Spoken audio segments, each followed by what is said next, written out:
Кандай жумуш аткарылып атат, бир айтып бериңизчи мына. Урматтуу Алазымович, бул маселе боюнча, коррупция боюнча мен бир аз учкай айтып өттүм, дагы айтып коеюн.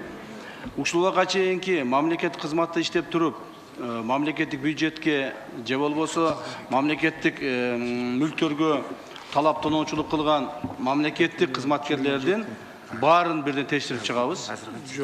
Алардын келтирген зыяндарын кайра бюджетке кайтарабыз. Ал эми мындан ары, эгерде ошондой кызматкерлер мына азыр жаңы өкмөт шайланып атат, өкмөттүн мүчөлөрүнөн баштап анан ылдыйкыга чейинки баардык мамлекеттик кызматкерлер кайсы бир деңгээлде катыша турган болсо, аларды биз сөзсүз түрдө жоопко тартабыз. Мыйзам чегинде. Так, бул биринчиден. Экинчиден, мына кандай жумуштар жүрүп атат деп атпайсызбы? Жумуштар жүргөнү боюнча мен бир мисал келтирип коеюн. 2020-жылы 10 айда улуттук коопсуздук кызматынын антикоррупциялык службасы, коррупцияга каршы службасы 10 айда 116 миллион сомдун тегерегинде бюджетке кайтарган акчаларды, чыгым келтирген акчаларды. Ал эми 2 айда, ноябрь, декабрда biz почти 3 миллиард кайтардык. 2 миллиард 800'дөн ашкараак кайтардык. Муну январь айында дагы уже жарым миллиардтан өтүп калды. Бул деген эмне деген? Бул деген ошол уурдалган акчалар, чынында уурдалган акчалар көп.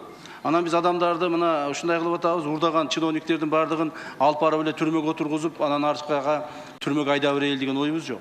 Эгерде ал адам уурдаган акчасын мамлекеттик бюджеттен кайрадан кайтарса, мыйзам чегинде, биз ал адамдарга баягы тергөө менен кызматташты деген статьяны колдонобуз дагы, ошонун негизинде ал адамдарды чыгарганга мүмкүнчүлүк түзүлүп калат. Ошондуктан депутат болобу, министр болобу, башка болобу, мына Садыр Кожоевичтин дагы айткан, бизге койгон тапшырмасы ушул боюнча иштейбиз. Андан сырткары эми коррупция менен күрөшүү бир эле акча жүзүндө эле жүрбөйт экен да. Акча жүзүндө эле жүрбөйт экен. Мына азыр уюшкан кылмыштык топко каршы күрөшүү боюнча дагы мен бир өз айтып кетейин. Мына парламенттин алдында, себеби дегенде парламент урматтуу депутаттар, эл өкүлдөрү, силер ушуну билип коюшуңуздар керек. Мамлекетибизде уюшкан кылмыштык топ баарын башкарып калган. Керек болсо мамлекеттик кызматтарга коюшту ошолор чечип калды. Кайсыл адам депутаттыкка барыш керек, кайсыл адам депутат болуш керек, ошолор чечип калды. Кайсыл бизнес өнүгүш керек, ким бизнес кылыш керек, ошолор чечип калды. Мындан ары андай болбойт. Положенец, смотрящий, вор в законе деген биздин коомубузда болбойт мындан ары. Ким вор закон болгусу келсе, бар башка өлкөгө жашасын. Биздин мамлекетибизде вор закон жашабайт. Биздин мамлекетибизде смотрящий, положенец деген болбойт мындан ары. Биз ушуну өзүбүз ушуга багытты коюп өзгөртүшүбүз керек. Коркпосон ушуну жасашыбыз керек. Анан жасабай турган болсок, анан айтып коюп эле бул жерден өкмөттү жаңыладык, анан кайра койдук, кайра кеттик болуп жүрсөк жүрө беребиз. Ошондуктан мына мен айтар элем, бизнес тарабында дагы өтө көп коррупция бар. Коррупция мамлекет кызматкерлеринин арасында эмес, бизнес тарабында да көп. Кече эле мына бир мисал айтайын, бир бизнесмен 7 контейнер алып келиптир Кытайдан, железный дорога аркылуу. Болгону 100гө жетпеген телевизор деп алып келген 7 контейнерин. Ичини ачып карасак 7000 телевизор чыгып атат. 7000. Мына мамлекетке кете турган бюджеттин акчасы. Ошонун негизинде эле мына бүгүн 30 миллион акчаны төлөп атат. Мындай нерселер көп.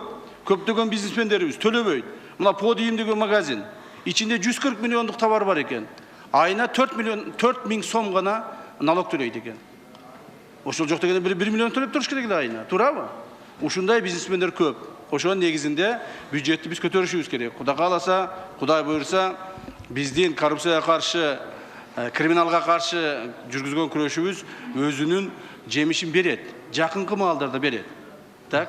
Мына айтып атышпайбы, ГКМБ уюшкан кылмыштыкка каршы күрөшпөш керек деп. Жок, андай эмес. Биз именно уюшкан кылмыштуу топторго каршы күрөш жүргүзөбүз. Ошондой бизде башкармалык бар.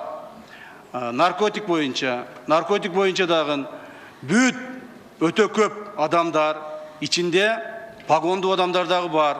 Наркотик менен ташып, наркотикти сатканга келишип кетишкен. Бул боюнча да чоң жумуш жүргүзүлүп атат. Азыр бул боюнча өтө чоң жумуштар жүргүзүлүп атат. Көптөгөн адамдардын жүзүнү жакында биз чыгарабыз. Керек болса кээ бир адамдар бар, генералдык погондорду тагынып алышып, ушул иштерге кийлигишкендер бар. Эгерде биз буга тийбей турган болсок, мен буга тийбейин, сен мага тийбей деп жашай бере турган болсок, турмушубуз өзгөрбөйт, урматтуу депутаттар. Коомду өзгөртүш үчүн чечкитим кадамдарга барайлы. Мына мен ойлоймун, биздин урматтуу бүгүнкү шайланып аткан министрлерибиз дагы ушунун баарын угуп атса керек.